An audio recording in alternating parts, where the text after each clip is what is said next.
Welcome, welcome. It's Mary Jo at eXp Realty. Have you ever thought, what does an architect actually do? Well, today we're going to answer your question. We have two women architects from Chisel Architecture. They're going to talk about a little bit about how they got into architecture, what's behind it, and how they work.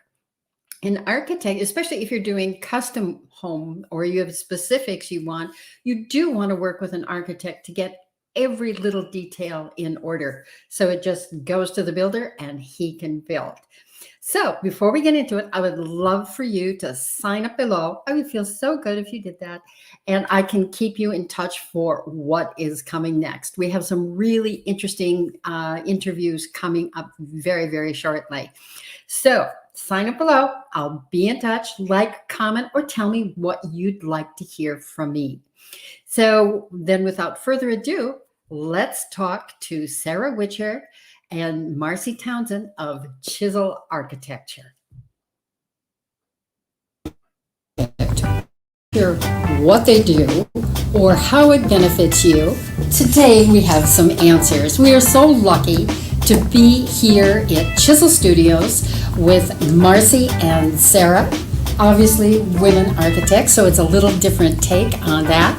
This is Mary Jo at eXp Realty and MJTV, because we tell it like it is. So I'd like to introduce you to Sarah and Marcy. Can you please tell me, how did you first get into architecture? Were you little girls building houses? The doll houses were your design? I was the little girl with the Barbies at home and would always sneak off and go play with my brother's Legos. That's who I was. Yeah, and when I was little, I used to draw houses and then make them out of paper. Okay. Just paper little houses. You were Japanese. Yep, origami houses. Yeah, no. And then I came into it. I came back into it later in life. Okay. So I was headed down a totally different career path. So you didn't go to school or you didn't go to college immediately to study architecture? Nope. I went to college to study other things and kind of was heading down the art path. So art history and well, that's still, yeah. That's it, basically in a similar direction. Yeah. And Marcy, what about you? I knew, I was the opposite. I knew what I wanted to do. Always. By the time I graduated high school. Okay. I knew that I wanted to be an architect. My parents had gone through the process of designing a house a few years prior, and I just loved it. So did you do little projects at home? I did. Yes. I would draw over the blueprints that we even had for the house. I mean, I just loved the process and the art of it.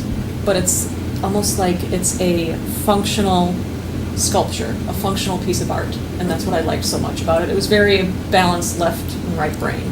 So then you both went to went to college for architecture. Where did you go, Sarah? I got my graduate degree from the University of Minnesota.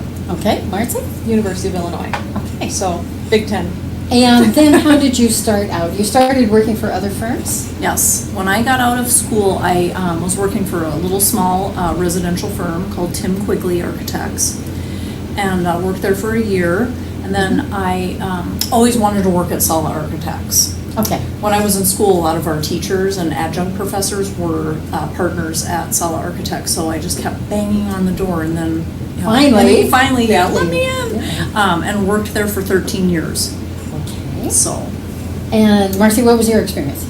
After getting my master's degree at University of Illinois, I came back home. I thought I would go to Illinois and I would stay in Chicago for the rest of my life. I thought that was my calling, but the tether pulled me back, so to speak, and worked right off the bat at Sala, and that's where Sarah and I met. That's where we met. Mm-hmm. What are some of people's biggest misconceptions about what an architect does and what you bring to the table?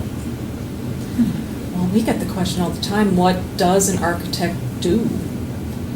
Well, what do they do? Yeah. Even our friends ask us, what is it that you do exactly? And we jokingly respond, well, we just draw lines. Straight lines. Straight lines most of the time. Long. Sometimes they're curved, but most of the time they're straight. Well, where does some architects just do the drawings. Mm-hmm. Some do the blueprint and some Right. are both engineers and architects. Mhm. Where do you draw the line, or what do you exactly do? Right, well, so at the very beginning of the process, when we meet with clients, we will sit down with them and we go over what we have trademarked, the pattern of life. So Okay. we ask a pattern of life is like programming. Okay? But we go much more in depth. So we won't just ask, how many bedrooms do you want in your house and how many bathrooms do you want? We just started a project for a young family, and instead of asking, like your example, how many bedrooms, how many bathrooms do you want upstairs, we talk about how many children they want to have. Okay? And when those children are with you, are you having guests over? Are grandma and grandpa coming over? I mean, those questions tell us how many bedrooms. Right. But it doesn't. Well, when we get into the real design process, so how do you differentiate between somebody who wants like a replica of a Victorian or somebody who wants a minimalist modern? What are the clues that they give you for that? Well, a lot of times people will come in and they will say a particular style. I Okay. want to have a Victorian home, but I want it to be, updated and modern, Okay. with all the modern conveniences. Or some people Yes. will say, I want a Montana modern. What does that mean? A little bit of, very modern, kind of like the Sweeney Lake residence, modern with some kind of rustic elements to Okay. it. So it looks like it could fit beautifully in a mountain setting, Okay. but it could be right here. Do you right find here in people are Minnesota. asking about energy efficiency? How important is that these days? Well, it's a question that we ask right off the bat. It's Okay. something that can inform not only your electrical, your mechanical, all of that kind of stuff, but it even informs your material selections. And to us, that is integral with the architecture. So it is one of the questions we ask right off the bat with clients. And how involved are your clients in the process? Oh, extraordinarily involved. From the very Can you beginning. give us an example? Yeah, from the very beginning. I mean, we start off with that in-depth questionnaire and all the way through to the home being built. So we will be Okay. on the site when it's being constructed, Okay, representing the client, making sure that what we've designed is working. is working and getting executed properly. So here's a question that I have. How does it work? Do you find the builder, or does the client find a builder and the builder finds you, or is it a mix? Both. It's both. It's Okay. a definite mixture. So if a client comes to you, you find the right builder Mm-hmm. for them. Mm-hmm. And if a builder calls you, he has a client that he thinks will fit with your style, correct? So it works back and forth Yep. that way? Yes. Okay. We will Great. interview, sometimes we'll say, a particular client will meet and get to know, and then we will put them in front of 3 contractors. Okay, And give we'll them a interview choice. them, yeah, and they can interview, because it has to be, just think that person is living in your home for all those, if it's a remodel. I'm For not- all those months, Yeah. you have to really like that person, and, we're gonna bring somebody really highly qualified to the table. So, when a builder comes to you and selects you to work with a client, it is because of your style and the reputation that you have built. Is that correct? So then, when you're working on a project, how do you work with everyone involved? Like on this project, on Sweeney Lake, there are a number of people. Yeah, well, one of the things Marcy and I do really well is we stay in our lane. So we are working on the architectural part. We have a general contractor who is very good at, building the home and bringing all the subs in, and a structural engineer, Okay. interior designer, and landscape architect. So we have to play well with all those people, but in order to play well, the thing that we feel we do very well is stay in that lane. We do not venture into the interior design lane. We do not venture into the landscape architecture lane. We stay in our lane.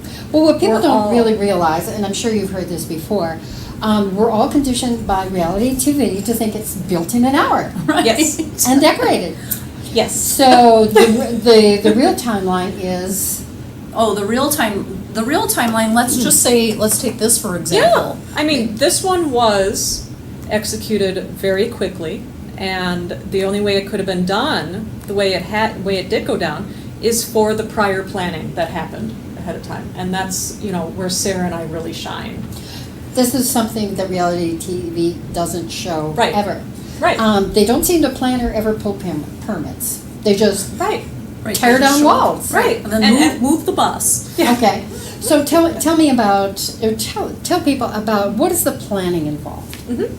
So Sarah and I got involved on this project actually directly with the homeowner.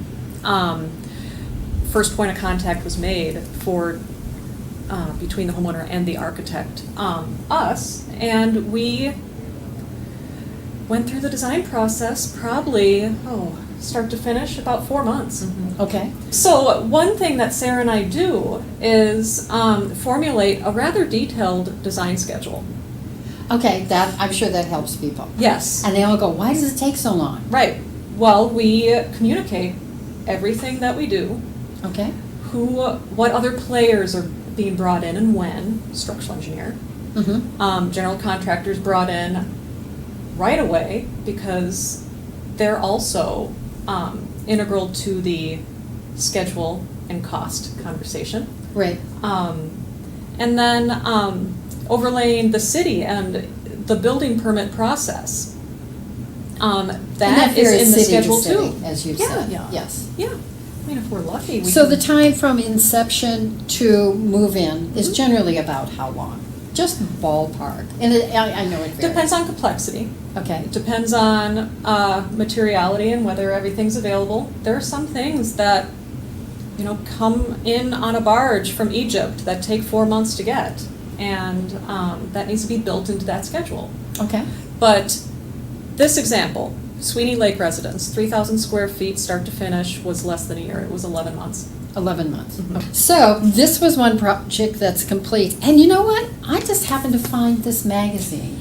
Can you tell me a little bit about this? Yeah, this is a project. Sarah? Yeah, this is so Country Living. This is a project that was started when we were at another firm, Charlie and Company, and the client followed us to our new firm. But yeah, we got a 10-page spread. It's a Wow. little cabin up on Lake Owen. Probably can't see this, but I'm sure we've got other photos that we can Yeah. show. Yeah. A 10-page spread? Yeah, and this was a Wow. big team effort as well. So we worked with a contractor, a landscape company, and then Lucy Penfield from Lucy Design Studio. Okay. So interior designer, structural engineer. Structural engineer. Yep, and just turned out And great. so how long did it take to build this? This took about a year to build. About a year, all from the total. inception all the way Yeah. to the end. Yeah, and we're still working with them. We're still doing some more Detail? projects within Oh. this main cabin. And also, if you just see right over here, there's a little cabin right there. We're now on the second cabin, so we're doing Oh, that. so it's an ongoing project. It's Yes. a family Right. compound. Yeah. So if people want the goods, country living right now. Yeah. So how did you get to this status? A lot of people, I lived in New York, and they always start architects out by designing the bathrooms in big commercial buildings. Oh, sure. How did you come up the ladder and become successful architects? We started in residential right off the bat. We knew. I mean, granted, Sarah, you started in art, but your first step in architecture, both of us, we knew we wanted to do residential. Yeah. And so that's Okay. what we were lucky enough to do. But it was a lot of bathroom layouts. Yeah. A lot of bedroom A layouts. lot of grunt work? A lot of grunt work, a lot of copying blue lines, a lot of window layouts, just really basic kind of grunt work. And you are coming up on an anniversary, third anniversary of your company, which Yeah. is the two of you leaving the other companies behind and going on your own. Yeah. How does that feel? Feels terrific. It's really exciting. I was just talking to some old friends of ours from Sala Architects, and it's just really exciting. And when you get down in the trenches of the legal and the accounting, that's not so fun. But again, No, it's not. one of the things Marcy and I do is, we've hired people to handle that kind of stuff, so we can keep doing what You we can were focus trained on to your do. best to do. Absolutely. Yes, Yeah. absolutely. Yeah. So you're going to tell us when the celebration is? Oh, Marcy's husband is actually working Yes. on the party. Yes, so. he is the official, unofficial party chair of the company. Okay, wonderful. He gladly, I think it was a self-assigned hat. Yes, But yes. yeah, he's very good. at So those things. here's the big question. How can people be in touch with you? Where do they find you? You can find us online at chiselarchitecture.com, chiselarch.com. Chiselarch.com. Yeah, or you can certainly pick up the phone. Our phone numbers are listed on our website. You can certainly pick up the phone. I actually prefer that. I do a lot of the kind of call intake. We pick up the phone We will ourselves. pick up the phone. That's amazing. I know. Wow. I know. Well, thank you so much for having us here. I'm so excited. Don't forget Country Living, here they are. And we're looking forward to the future, more projects, and let us know. I'd love to come out and film some of the projects when you're ready. Oh, when they're absolutely. filmable. Yeah, we have something to say.